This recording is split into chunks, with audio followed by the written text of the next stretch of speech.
Welcome to the academic. For more, follow me. See you in class. Good morning, students. Today we are looking at mock test for Learning Unit 5. The first question is, which of the following is a key implication of personality being both consistent and enduring for marketers? Please remember when you read these questions, look at keywords. In this case, the keyword is personality. So the first option is marketers should aggressively try to change consumers' personalities to align with their products. B, marketers should focus on mass marketing strategies to appeal to all personality types.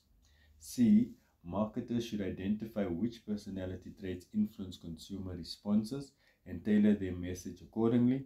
And then D, marketers should ignore personality traits and focus solely on demographics. The answer is C. Marketers should identify which personality traits influence consumer responses and tailor their message accordingly.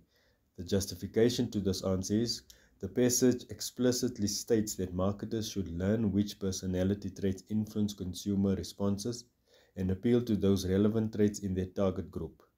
This is the direct application of personality consistency and endurance to marketing strategy.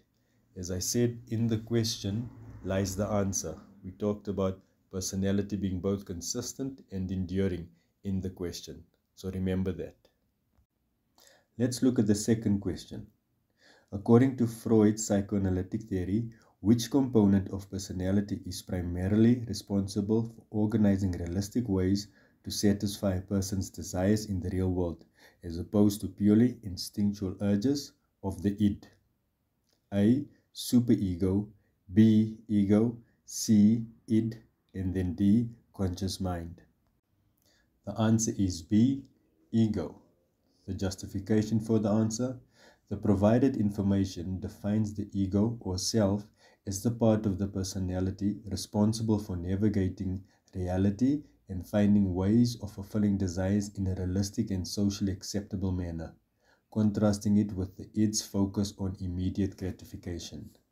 Again, if you look at the question, it says according to Freud's psychoanalytic theory.